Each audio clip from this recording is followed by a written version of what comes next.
হয় নমস্কাৰ মই বৰ্তমান উপস্থিত আছো হোজাই সমষ্টিৰ শংকৰদেৱ নগৰ যি শংকৰদেৱ নগৰ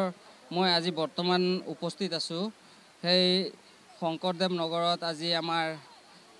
মহিলা সবল সমাজ উদ্যমতী পুঁজিৰ প্ৰদান অনুষ্ঠানত আমাৰ অসমৰ মাননীয় মুখ্যমন্ত্ৰী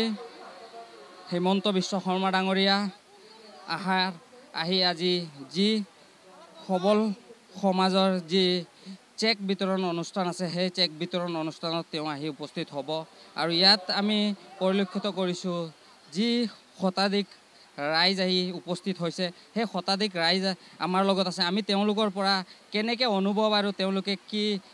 মনত আশা লৈ আহিছে তাৰ বিষয়ে আমি তেওঁলোকৰ পৰা জানিব বিচাৰিম হয় কওকচোন বাইদেউ আজি আপুনি আহিছে ইয়াতে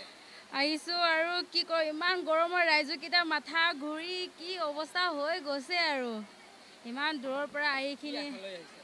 কি আশা লৈ আহিছে মামায়ে লাখপতিও মহিলা বনাই দিবৰ কাৰণে আহিছোঁ আৰু ইমান গৰমক সহ্য কৰি এতিয়া পেণ্ডেলে ইপিনে ছাইডৰ নাই এনেই অসুবিধা হৈ আছে ইপিনে ঘূৰোঁ চবেই অসুবিধাটো পাই আছে ডক্টৰ চিকিৎসা পানী লেট্ৰিন বাথৰুম এইবিলাকতো চবেই অসুবিধা পাই আছোঁ তথাপিও মানে চব বিহৰ লগত মানে আপুনি চাই লওক ৰাজ্যবিলাকে এনেকুৱা অসুবিধা হৈ আছে সিপিনে মাথা ঘূৰাই আছে ইপিনে মোৰ নিজেই এতিয়া জগা পোৱা নাই ইপিনে ঘূৰোঁতে ক'বলৈ গ'লে তেওঁলোকৰ মনত খুব দেখা গৈ আছে যে প্ৰচুৰ গৰম আৰু সেই গৰমৰ মাজত তেওঁলোক আহি আজি ইয়াতে উপস্থিত হৈছে আৰু মই আৰু ৰাইজ আছে তেওঁলোকৰ পৰা আমি কথা জানিব চেষ্টা কৰিম হয় কওকচোন বাইদেউ কেনেকৈ লাগি আছে আপোনালোকৰ গৰম লাগি আছে গৰম এইবিলাকে তিৰপালো নাই মই গৰমত কেনেকৈ বম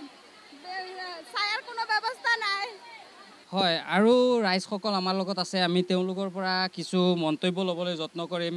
তেওঁলোকে কি জনায় আজি আহি ইয়াতে উপস্থিত হৈ কেনেকৈ অনুভৱ বাইদেউ কওকচোন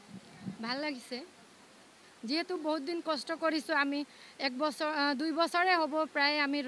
পইচা দিবকে ৰখি আছোঁ এতিয়া যিহেতু দিব কিবা এটা কৰিম বুলি ভাবিছোঁ ছাগলী পুহিম ভাবিছোঁ ব্যৱসায় কিবা এটা কৰিম আৰু কি ক'লে বহুত একদম মানে শব্দত বুজাব নোৱাৰিম তেনেকৈ ফূৰ্তি হয় নিশ্চয়কৈ তেওঁলোক বহুত উৎফুল্লিত হৈছে বুলি আমাক জানিব দিছে আৰু আমাৰ লগত বাইদেউসকল আছে আমি তেওঁলোকৰ পৰা জানিব যত্ন কৰিম আচ্ছা ভাল লাগিছে 2 বছৰ দেখি 2 বছৰ পৰা ৰখি আছিলোঁ আমি তো আজিৰ দিনটো ভাল লাগিছে কিন্তু যিহেতু বহুত গৰম এইটোৰ কাৰণে আৰু অপেক্ষাটো কৰিব লাগিব উপায় নাই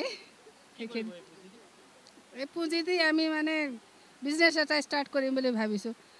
পোল্ট্ৰি কৰিম পোল্ট্ৰি ফাৰ্মিং কৰিম হয় নিশ্চয়কৈ আমাৰ লগত এতিয়া বৰ্তমান আমি লগ পাইছোঁ আমাৰ দলপুখুৰী মণ্ডল প্ৰেচিডেণ্ট আৰু তেওঁৰ পৰা জানিব বিচাৰিম যে তেওঁ কি মন্তব্য দিয়ে আমাক আজিৰ এই সভাৰ বিষয়ে প্ৰথমে সকলোকে নমস্কাৰ আজি আমাৰ হোজাই বিধানসভা সমষ্টিত মুখ্যমন্ত্ৰীৰ আমাৰ যি 10,000 টকাৰ চেক প্ৰায় 35,000 বেনিফিচিয়াৰীক ইয়াতে একেলগে প্ৰদান কৰা হ'ব আৰু যথেষ্ট আমাৰ আই মাতৃসকল ইয়াতে আহি উপস্থিত হৈছে আৰু আমি পাৰ্টিৰ ফালৰ পৰা সকলো ৰাইজ যাতে আহি পাইছেনে নাই তাৰ চোৱা চিতা ইয়াতে কৰি আছোঁ আৰু এইটোৱেই প্ৰমাণ কৰিছে যে বিধানসভা নিৰ্বাচনত আমাৰ হোজাই সমষ্টিৰ পৰা প্ৰায় 1.5 লাখতকৈ অধিক ভোট ভাৰতীয় জনতা পাৰ্টিৰ কেণ্ডিডেটজনে পাব আৰু 26ত ভাৰতীয় জনতা পাৰ্টিৰ চৰকাৰ হ'ব আৰু কংগ্ৰেছ দলে অপপ্ৰচাৰ ইমান দিন চলাইছিলে যে 2-এজন মানুহক এইখিনি টকা দিয়া হ'ব বাকী মানুহক টকা দিয়া নহয় কংগ্ৰেছ দল আজি দেখিব যে প্ৰত্যেক মহিলাই যেতিয়া 10,000 টকাকৈ পাব ভাৰতীয় জনতা পাৰ্টিৰ নেতৃত্বাধীন চৰকাৰৰ মুখ্যমন্ত্ৰী ডাঙৰীয়া যেটো কয় এইটো কৰি দেখুৱাই আজি তাৰ প্ৰমাণ দেখক বতৰৰ হেৰি কৰিছে অলপ আমি মেনেজ কৰিব লাগিব যেহেতু তাত পানীৰ ফেনৰ ব্যৱস্থা কৰা আছে ক্ৰাউড যথেষ্ট হৈছে তাৰপিছতো ইয়াতে সব মেনেজ হৈ আছে আমিও চোৱা চিতা কৰিছোঁ তাৰ কাৰণে আমি মেডিকেলৰ ব্যৱস্থা কৰিছোঁ আমাৰ ভলেণ্টিয়াৰ্ছসকল কাম কৰি আছে চৰকাৰী পক্ষ কাম কৰি আছে আৰু আমি দলীয় কাৰ্যকৰ্তাসকলেও ইয়াতে আমি কাম কৰি আছোঁ হয় আমি দেখা পাইছোঁ যে ইয়াতে আমাৰ প্ৰাক্তন MLA শিলাদিত্য দেৱ আছে মই শিলাদিত্য দেৱৰ পৰা কিছু কথা জানিব যত্ন কৰিম যেটো এটা ভাল দিন আজি আমাৰ প্ৰায় 40,000 মহিলা হোজাই জিলাত তেওঁলোকে এই অনুদানটোৰ প্ৰথম চেক পাব। আৰু মোৰ এটাই অনুৰোধ হৈছে যে এতিয়া দুৰ্গা পূজা আহি আছে, তেওঁলোকে এই টকাটো যেন ভাল কামত লগায়, মানে তেওঁলোকে যেন দুৰ্গা পূজাত মানে খৰচ কৰি নিদিয়ে, তেওঁলোকে কিবা ভাল এটা বিজনেছ, সৰু সৰু বিজনেছ আৰম্ভ কৰে, তাৰ পৰা সেইটো লাভ পাব।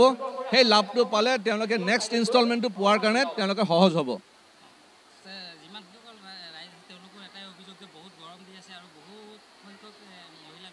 এতিয়া সূৰ্য দেৱতাক মানে প্ৰাৰ্থনা কৰিব লাগিব যে তেখেতৰ যিটো মানে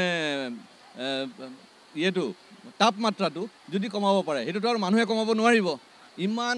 কাৰাকে মানে ৰ'দ উঠিছে, সেইটো কোনে কমাব এতিয়া?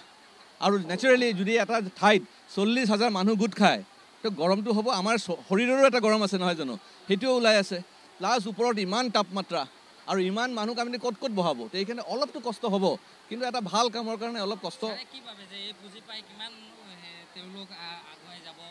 চাওক, এই পুঁজি পাই পেলাই তেওঁলোকে যদি কোনোবাই ভাল কামত লগায়, চিলাই কৰে, চিলাই মেচিন বা কি বুলি কয় চিলাইৰ ক্ষেত্ৰত লগায়, বা ধৰক আপোনাৰ গামোচা বুনে, বা ধৰক আপোনাৰ এগ্ৰিকালচাৰত লগায়, বা ধৰক হাঁহ মুৰ্গী গাহৰি তেনেকৈ পালন কৰে, সেইবিলাকৰ পৰা বহুত ইনকাম কৰিব পাৰিব। আৰু এই টকাটো যদি পৰা ইনকাম কৰে, তে নেক্সট ইনষ্টল পাবৰ কাৰণে সহজ হ'ব।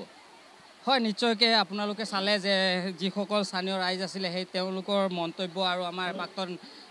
যি MLA ছাৰ আছিলে সেই MLA ছাৰৰ মন্তব্য লৈছোঁ। আপোনালোকে চাই থাকক Assam north east news live. Camera person Habibur ৰহমানৰ সৈতে মই আছিকুৰ ৰহমান, লংকা।